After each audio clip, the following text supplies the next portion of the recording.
Hello, Cherry Run teachers. So today we're going to learn about the non-writing SOL information for this spring. It is a mandatory training that I conduct every year, so please review the PowerPoint and let me know if you have any other questions after I'm finished.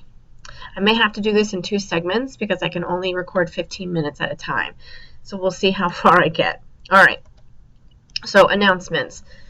Everybody should have all their updated special ed and ESOL accommodations already to me. If there's any last minute changes, I need to know about those before testing starts, which is the 13th of May. Examiner's manuals will be placed in your boxes, so please review those. I'll have enough for everybody to have one, so they can you can all review and make notes, and you can write in these, that's fine, but just make sure you stay to the script and do not say anything beyond what's written in the examiner's manual for the specific test. And do, again, review this PowerPoint training if you have further questions, and you need to read this test security agreement and sign that and place that in my box before testing begins. These are the lists of tests that we're going to be giving this year in Fairfax. So we wouldn't obviously have the end of course subjects, which is high school, but we have those grades 3 through 6. And we do have a 7th grade math. If we have any VMAS tests, this is the last year for VMAS, and I don't believe we have any plain English tests this year. Okay, so the tests that are over 2 days are going to be 3rd grade reading and then grades 3 through 5 math. Those are the only tests that will be given over 2 days. And we need to make sure that we follow the procedures with the seal codes. So what you'll do is you'll administer the first day with your students and then conclude, and they will exit the test, and basically it just puts it on hold for the night, and then the next day they come in and they'll have a seal code, which is like another test ticket that they have to use to get in and begin the second part of the test. Now that prevents them, when they break the seal code, it prevents them from going back to the beginning. So they can't check over their work from the previous day. And this gives you an idea of where the seal code is. So if we were to do any of these tests in one day, you kind of have an idea of how far into the test the seal codes go, but we're breaking it up over 2 days. So the beginning is always shorter than the second part. VMAST. Like I said, this is the last year for VMAST. It's an alternate assessment for students who need less information on a page. It's a 3-question or 3-choice format for questions. And there's some more information in there if you want to read about it. But again, it's going away next year. So, technology enhanced items. They're going to be providing 15% again this year, except on history. So those are the 4 different types of technology enhanced items that are listed on the PowerPoint for you. You have your fill in the blank, the histogram bar graphs, the hotspots, number lines, coordinate planes, and then the details on all the TAEIs can be found in the practice item guides. Toolbar. Every test is going to have its own set of tools at the top. So and you can also look at your examiner's manual for more information about that if you need to know more about those tools individually. Manipulatives. Everybody can have scratch paper. It can be lined or unlined as long as it's blank. Rulers and compass, they're online tools. So we don't have any paper pencil tests this year. So there are no ruler and compass manipulatives that would be used in handheld form. Calculators, they can be handheld or online for most of the tests, but you can see here below that some of the tests have to have a handheld calculator, like the 6th grade and 7th grade. So we need to make sure that we have enough handheld calculators for every child testing in math, just in case they want one. Except for 6th and 7th grade, we have to make sure they all have enough because they have to use it. Formula sheets will be provided in 6th and 7th grade math in paper form, and then the rest of the formula sheets will be available online. Highlighters, We're not doing any paper pencil tests, so there shouldn't be any issue with that because they have those tools already provided to them on the screen. This is the login screen for TestNav, and this is what it would look like when the kids log in with their username and password and the test code. And they'll use their test ticket to access the test. So when they turn on the computer, this is the first thing they should see if they're not already on. This will be the beginning screen.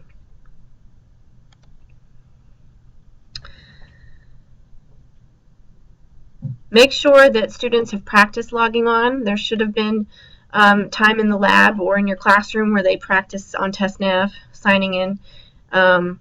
We can provide test tickets that are not real, but it should be, it doesn't have to be done for every child who's already done an online test this year, or in the past rather, but we should provide practice for any child who's new this year or third grade.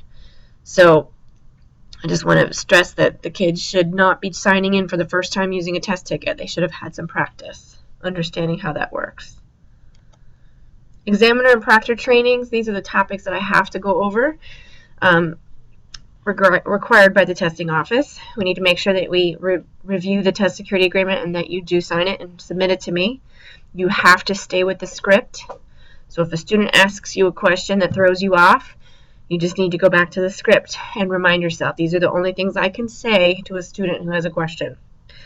Do not discuss any of the test items. If a student is asking you about a test item that doesn't look right, then there's a certain protocol that you need to follow, and it's in the examiner's manual. Electronic devices, our policy is they're not allowed. So if students don't walk into the testing environment with bags, they might have a water bottle, and that's it, because we provide pencils and scratch paper and the test tickets to them once they get into the test environment. So they should not have a cell phone on them at any time or any other electronic device.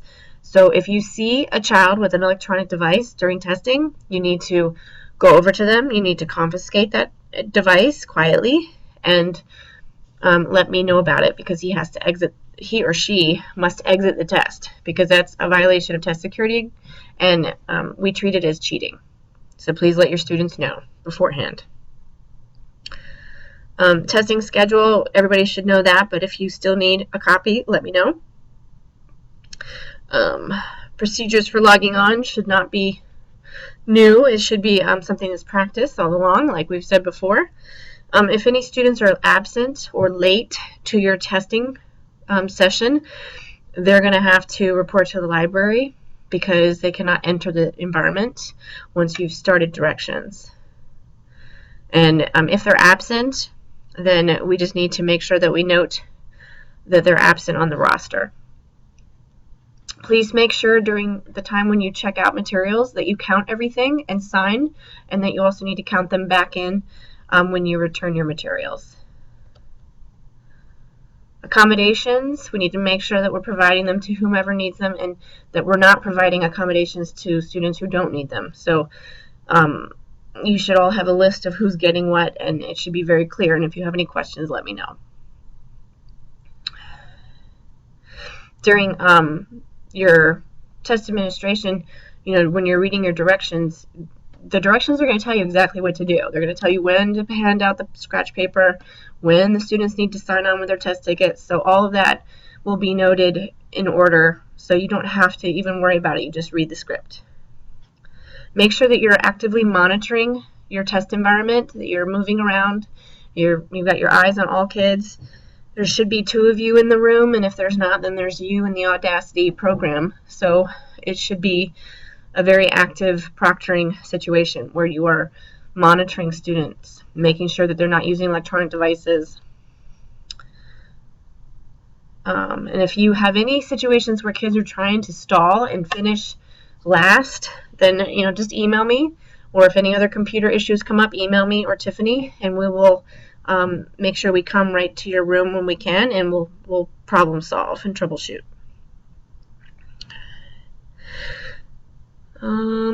Any type of an irregularity that interrupts testing, we want you to continue testing if you can, with all the students. And then when they're completed their testing, once they've submitted all their tests, then that would be the time where I would interview the students to see if they felt like it was an interruption that affected their performance. Like, like if a phone rings into the classroom by accident, nobody answers it, that could be an irregularity, but I just need to check with the kids to see if they were disturbed.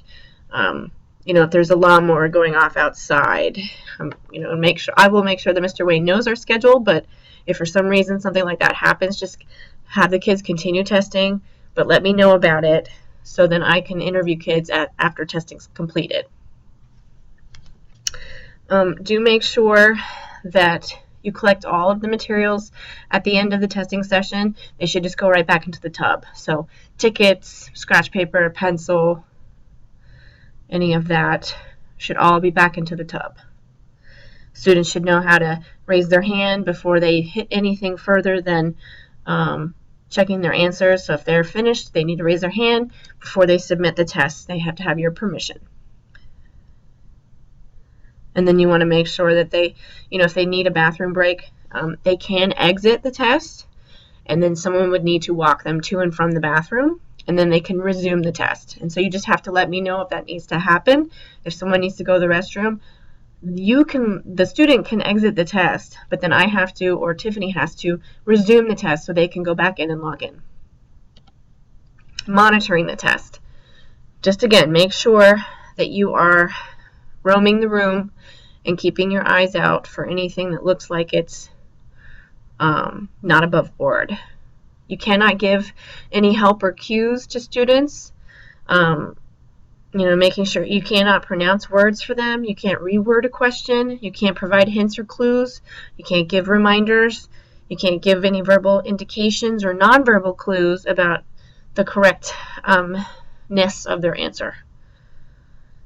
Make sure that you're not reading any test items, because if they have an accommodation for read aloud, they have headphones. There is no reading by the proctor or examiner.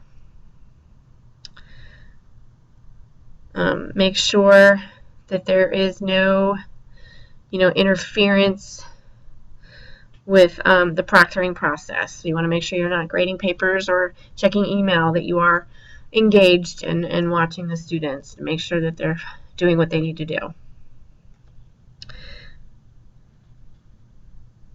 Make sure that all the students, when they've raised their hand and they're ready to submit, that you check to make sure there aren't any unanswered or flagged questions, because they need to make sure that they answer everything that they can.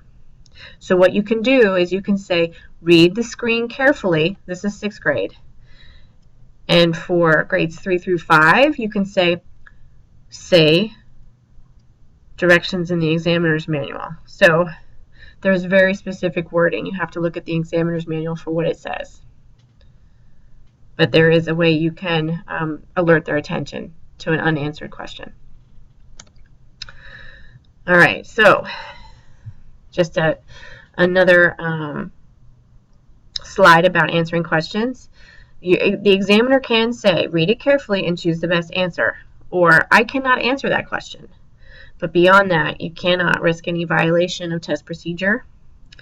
Questions about mechanics or navigating, you can answer how to navigate, but you can't navigate for the student. So if they're trying to figure out how to go to the next question or how to go back and check a question, you can give them verbal direction about how to do that, like click on this arrow or check this flag, but you cannot do it manually for them, just like you can't sign in for them. They have to do it themselves.